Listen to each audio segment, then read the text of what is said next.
Za začetek vas povabim pred vašo poslovno stavbo. Kakšen je zrak, ki ga dihate? Kakšna je okolica? So tam drevesa? Je morda kakšna klopca? Kakšni so ljudje, ki se sprehajajo po okolici vaše poslovne stavbe? In nenazadnje, kako veličasten je znak vašega podjetja na vrhu stavbe? Zamislite si, koliko je bilo vloženega truda v to, da je danes vaše podjetje tam, kjer je, na vodilni poziciji. Pa vas sedaj povabim 5, 10, morda 15 let v prihodnost in stojite na isti točki, se ozrete po okolici, kaj vidite? So tam drevesa? Kakšen je zrak, ki ga dihate? Prepevajo ptički? Na vrhu poslovne stavbe je še vaš znak? Ni ga več. Dame in gospodje, posel je kruta džungla. Danes ste na vrhu, jutri vas lahko več ni. Moje ime je Uršula Grošelj in v naslednjih trenutkih bom z vami delila 3 R-je, ki nakazujejo nujo po klimatsko nevtralnem poslovanju. Prvi R so razpisi.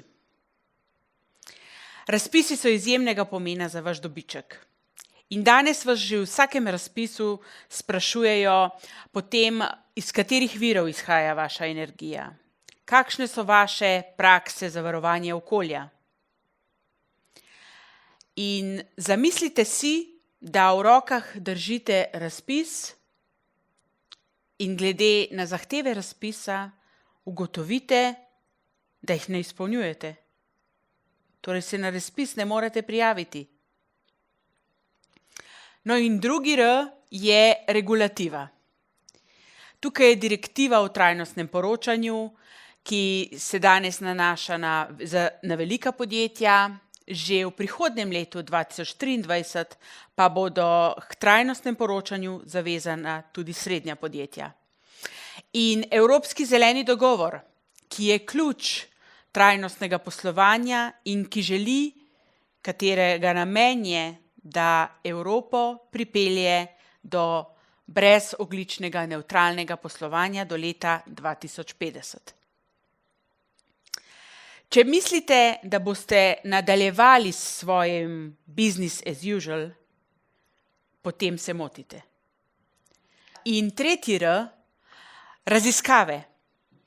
Nedavna raziskava Siska je pokazala, da si 41% vprašanih partnerjev želi v svoje poslovanje vpeljevati več krožnega gospodarstva in ravnati odgovorno z odsluženo IT opremo.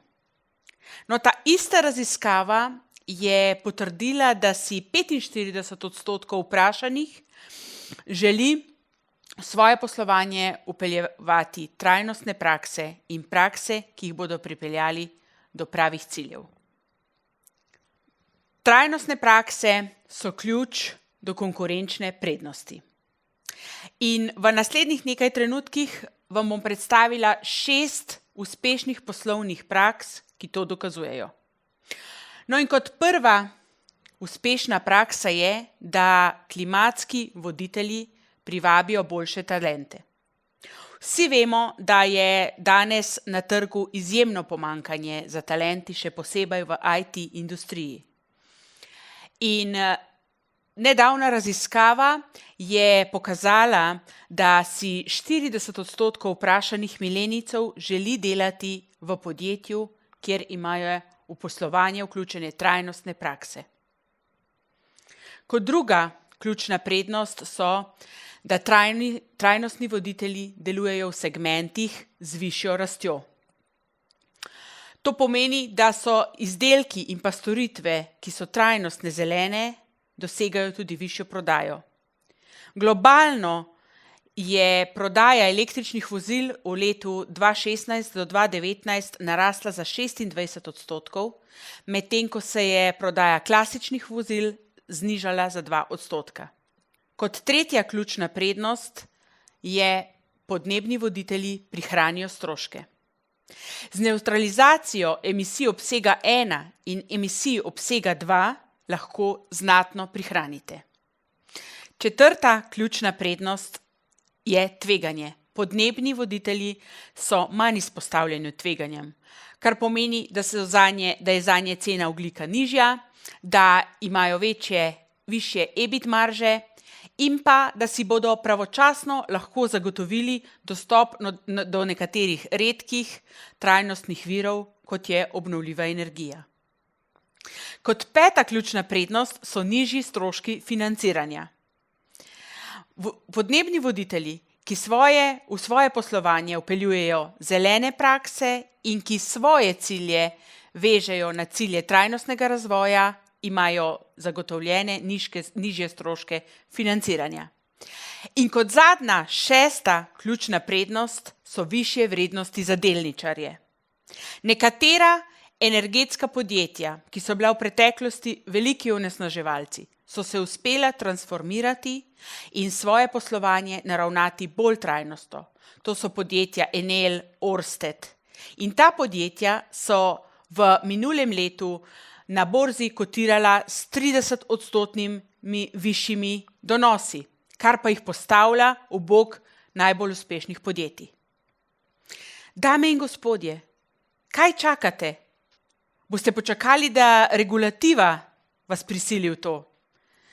Boste počakali, da morda partnerji naredijo prvi korak, predlagajo rešitev? Boste počakali, da vas konkurenca prisili v to? Mislim, da beseda čakanje ni v poslovnem žargonu. Čakajo sledilci, čakajo poraženci, podnebni voditelji vodijo.